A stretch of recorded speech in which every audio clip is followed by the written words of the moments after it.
The council chamber was a vast expanse of light and shadow, its crystalline walls humming faintly with the resonance of countless voices. The assembled members of the Galactic Affairs Committee were locked in heated debate. A holographic display floated in the center, showing a rotating image of a blue-green planet, Earth. "The species is primitive," declared a delegate with iridescent scales shimmering in disdain. "Their technology barely scrapes the threshold of relevance. They lack cohesion. Easy conquest."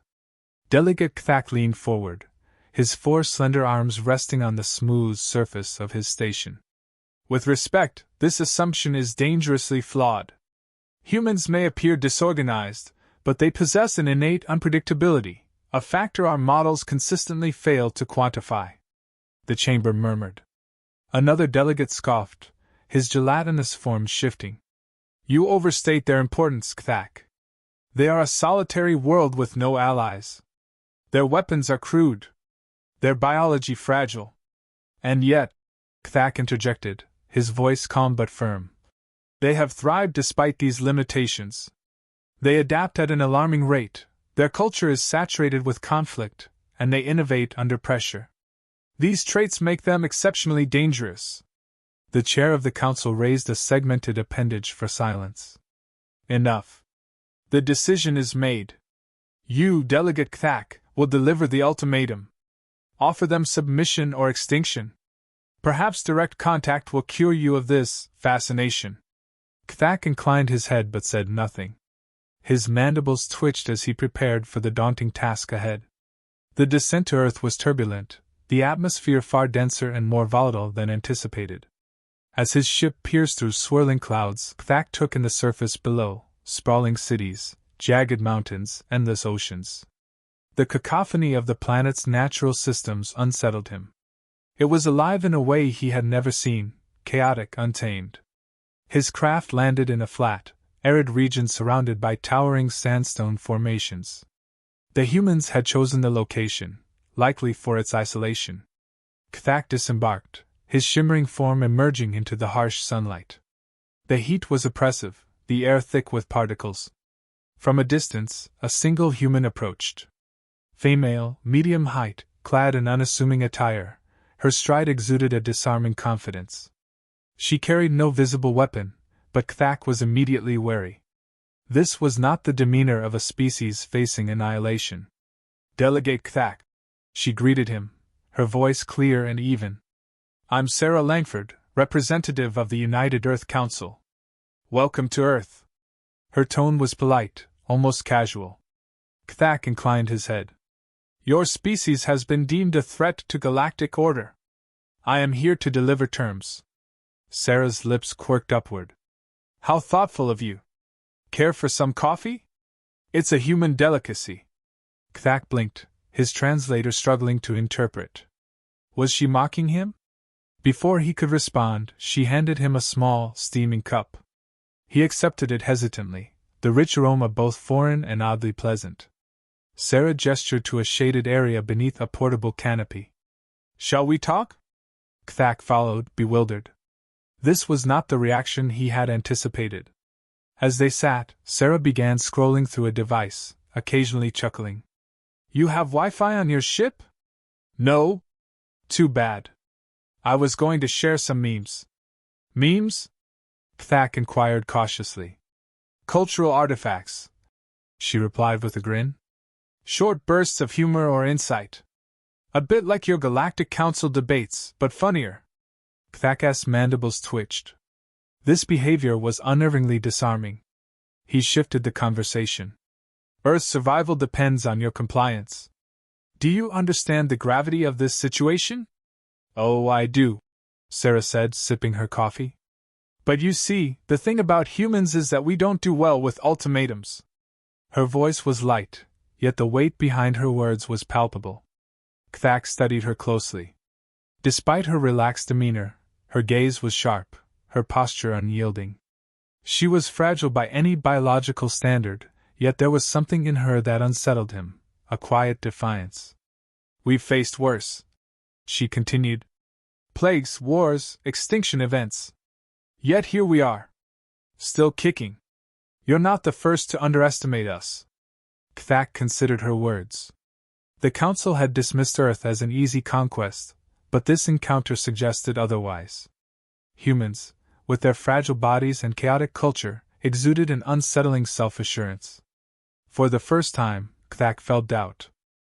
Humans are a paradox, Sarah began, her tone almost conversational. Look at us, we're small, slow, fragile compared to most creatures on this planet, let alone whatever's out there in the galaxy. We don't have claws or fangs. Our skin doesn't protect us from much heat, cold, predators. And yet, she leaned back, gesturing broadly, we've outlasted everything trying to kill us. Every single thing. Kthak's gaze narrowed. Your species relies heavily on tools and external constructs. Without them, you would not have survived. True, Sarah agreed, smiling. But that's the trick, isn't it? We don't just survive, we adapt. Give us a jungle, and we'll build a city. Freeze us in an ice age, and we'll invent fire and shelter. Toss us into a desert, and we'll dig wells, irrigate crops, and thrive. Kthak's mandibles twitched. Other species adapt. Your achievements are not unique. She tilted her head. Not unique, but we do it faster. And sometimes, we do it recklessly. Her words hung in the air, and Kthak felt compelled to question. Recklessly? Explain. Ever hear of nuclear power? Sarah asked, a wry edge to her voice. We discovered a force capable of annihilating life on a planetary scale, and our first thought was to weaponize it. Brilliant, right? She chuckled darkly. We tested those weapons on our own soil, knowing full well what they could do. And we didn't stop there. We figured, hey, let's use this same energy to power cities. Some accidents later, and here we are. You willingly tampered with forces beyond your control? Kthak's tone held a mix of disbelief and disgust. Yep, Sarah replied without hesitation. And when we made mistakes, we learned from them. Humans take risks others wouldn't dream of. Sure, it's messy. But it's also why we're still here. Kthak's mind churned. He had studied humanity's history, but hearing it articulated this way brought a disturbing clarity. The species wasn't merely surviving, it was thriving through sheer audacity. And then there's our creativity, Sarah continued, her grin widening.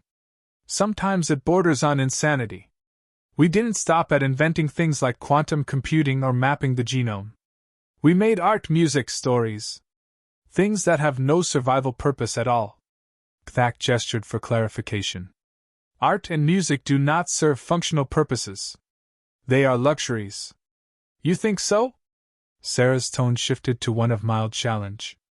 Music like heavy metal, it's loud, aggressive, chaotic. Doesn't serve any biological purpose, but it connects people. Motivates them. Same with our stories. We write about impossible things, fighting gods, conquering the stars, rebuilding after destruction, and somehow, it inspires us to make the impossible real. Madness, Kthak muttered, though his voice betrayed a growing sense of unease. Madness, Sarah agreed, almost proudly. But it works.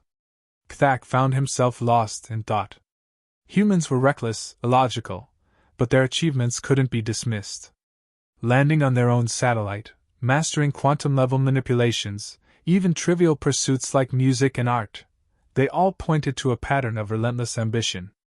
He replayed his species' historical records in his mind. Galactic empires took millennia to form, their progress slow but steady. Humans, by contrast, had surged forward in a fraction of that time, often by breaking every rule of caution and reason. They build empires on what should be insufficient resources. Kthak muttered to himself. They gamble with their survival yet grow stronger each time. Sarah caught the edge in his voice and leaned in slightly. That's what makes us dangerous, Kthak. We're not predictable. We thrive in chaos. You think we're primitive, but we've clawed our way to this moment, inch by inch, because we don't give up. You'll never fully understand what that means until you've seen it in action. For the first time, Kthak felt the cold weight of doubt. If humanity brought that same reckless creativity to interstellar warfare, The consequences could be catastrophic for the galaxy. Kthak's voice was steady, but there was a trace of unease beneath his formal tone. The Council of Galactic Affairs has deemed your species a destabilizing force. Earth must submit to alien governance immediately. Refusal will result in total eradication of your planet. Sarah's expression didn't change. She regarded him with a calm, almost amused look, sipping her coffee. Total eradication, huh? Sounds serious. Kthak felt a flicker of irritation. I failed to see the humor in your situation. She leaned forward, setting her cup down with deliberate care. Oh, it's not that I find it funny. It's just, well, it's cute. You think you can scare us? The words hung in the air like an unspoken challenge. Kthak's mandibles twitched, unsure how to respond. He had expected fear, panic, maybe even desperate pleading. Instead, this human was smiling. Sarah's tone shifted, growing sharper. Go ahead. Invade. We'll welcome you. But I hope you're ready for the ride, Kthak. Because once you start, you won't be able to stop it. Welcome us? He echoed, his translator struggling to parse the layers of meaning in her words. You heard me, she said simply, leaning back with casual confidence. We've been here before. Threatened by forces bigger, stronger, and more advanced than us. We've got a lot of practice punching above our weight. Kthak remained silent, processing her words. Sarah's calm demeanor wasn't a facade, it was unnervingly genuine. We're not afraid to lose, she continued, her voice soft but unyielding. We've already faced extinction. Repeatedly. And we've always found a way through it. She began recounting moments from human history. The world wars, where nations threw everything they had into survival, emerging from the ashes stronger and more determined. Pandemics that decimated populations but couldn't extinguish the human drive to rebuild. Natural disasters that reshaped landscapes but never shattered their resolve. We don't stop, she said, her eyes locking onto his. Even when it's hopeless. Especially when it's hopeless. You have no idea what that kind of stubbornness can achieve. Kthak found himself unsettled. Humans didn't just survive adversity, they weaponized it. They turned desperation into strength, chaos into opportunity. You might have better ships, better weapons, and more resources, she said, her voice dropping into a lower, more dangerous register. But do you have the stomach for a fight where the other side doesn't care about the cost? Where we'll turn every loss into a lesson and every failure into fuel to hit you harder the next time? Her words stirred something in him, a gnawing doubt. The Council had deemed Earth primitive, but their resilience defied every metric. He thought of his own people, their meticulously planned conquests, their reliance on superior technology. Could they withstand the kind of war Sarah described? A war waged not just with weapons but with unrelenting will. Kthak's thoughts drifted to the history of his own civilization. Once, his species had encountered another rising power. They had underestimated them, assuming superior firepower would ensure a swift victory. Instead, the conflict dragged on for centuries, draining resources and fracturing alliances. That empire no longer existed, its hubris etched into the annals of galactic history. What if Earth was the same? A storm waiting to be unleashed, its chaos overwhelming in ways the Council could not predict? He looked back at Sarah, who was now watching him with quiet intensity. You seem confident, he said, his voice quieter than before. Confidence has nothing to do with it, she replied. This is just who we are. And if you want to test that, you'd better be ready for the consequences. For the first time, Kthak wasn't certain those consequences were worth the risk. You want a demonstration? Sarah asked, leaning forward with a sharp glint in her eye. Fine. Let me show you what you're really dealing with. Kthak watched as she pulled out a slim tablet, its screen illuminating with a flick of her finger. Diagrams, video clips, and data scrolled across it, each more unsettling than the last. This, she began, pointing to a schematic of a sleek, dart-shaped drone, is just one piece of the puzzle. AI-driven, self-repairing, and programmed for adaptive tactics. These things don't just follow orders, They learn from you mid-battle. Jam our signals? They'll switch to independent mode. Destroy one? It broadcasts everything it learned to the rest. Kthak's eyes narrowed as she continued. Then there's this. She swiped to a video of a small, unassuming device being tested in a desert. A flash, then a ripple of electromagnetic force. An EMP, crude by your standards but effective. One pulse, and your advanced tech? Useless. Imagine entire fleets grounded before they can fire a shot.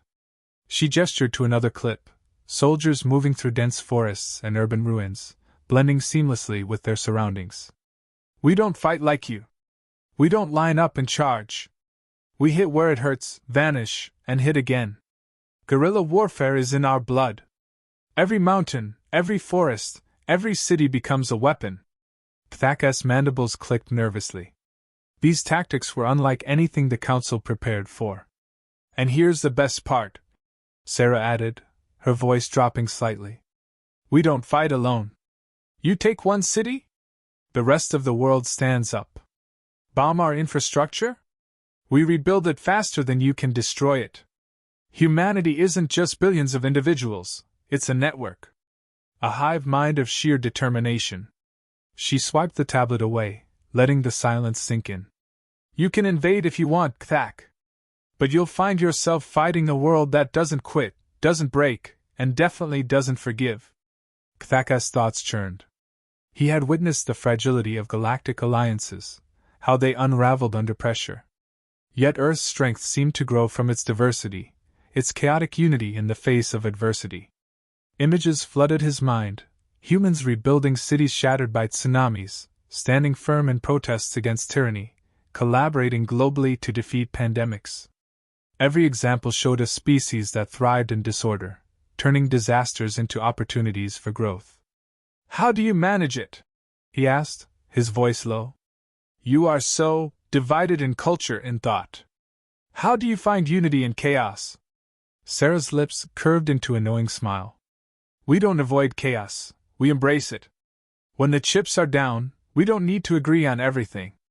We just need to agree on one thing, survival.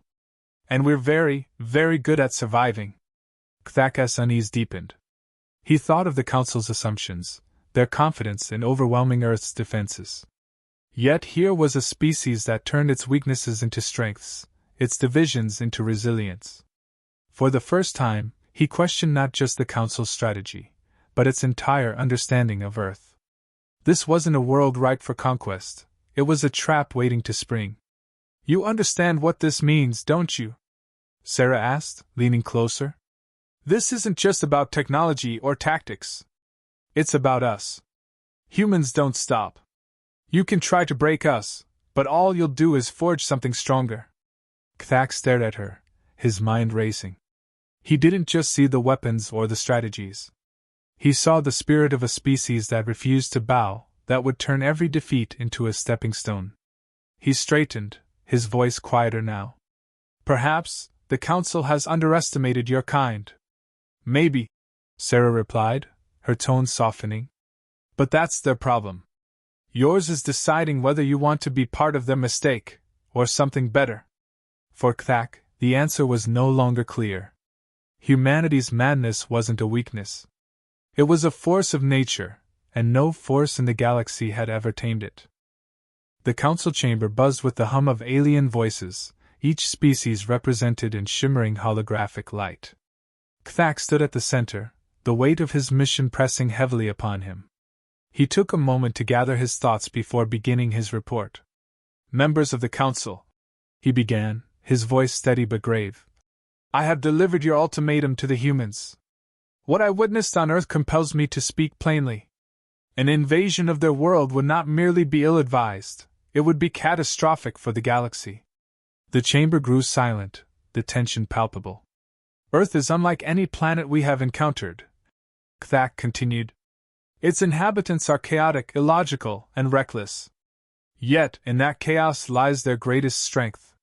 Humans adapt faster than any species I have ever studied. They weaponize their desperation, turning weakness into power and losses into opportunities. They do not fear annihilation, They thrive on the brink of it.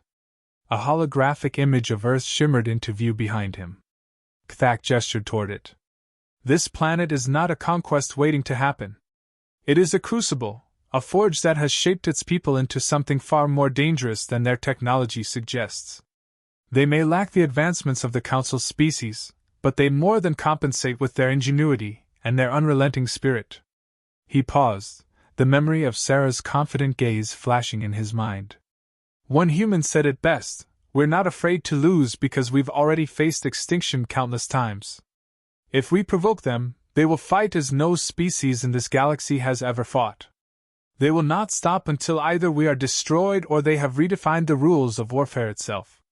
The council erupted into murmurs and disputes, their holographic forms flickering as they spoke over one another.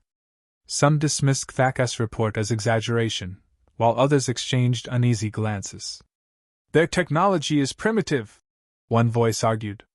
"Their planet is barely unified. Unity is irrelevant," Kthak shot back. "Their strength lies in their chaos. They do not fight as we do, and that unpredictability will be our undoing. Even now, they prepare for a war they cannot win by conventional means. And that is precisely why they will win." Another voice, this one calmer, interjected. "What do you propose we do, Delegate Kthak? Retreat in fear of primitives?" Kthak stood taller, his mandibles flaring slightly. "I propose we do not mistake their apparent primitiveness for weakness. If you insist on labeling them, then label them what they are, a containment risk. Any attempt to subjugate Earth will fracture our alliances, drain our resources, and destabilize the galaxy." The chamber fell into contemplative silence. After several moments, the Council's presiding member declared, "The invasion shall be postponed pending further review. The risks outweigh the potential gains for now." Relief mingled with unease in Kthak's chest. He had achieved his goal, but he knew the Council's decision was temporary. They would revisit Earth, whether out of curiosity, fear, or greed. As the chamber began to empty, Kthak lingered, lost in thought. Humanity was a paradox. A species teetering on the edge of self-destruction, yet always finding a way to claw back from the abyss. They had the potential to destroy themselves, but if they didn't, their ingenuity and tenacity could propel them to heights no species had ever reached. "Perhaps," he murmured to himself, "in time, they will teach us all what it truly means to survive." Turning away from the holographic Earth, Kthak left the chamber, the faint echoes of his words lingering in the air. His mission was complete, but the memory of humanity, its madness, its brilliance, its sheer defiance, would stay with him for the rest of his days.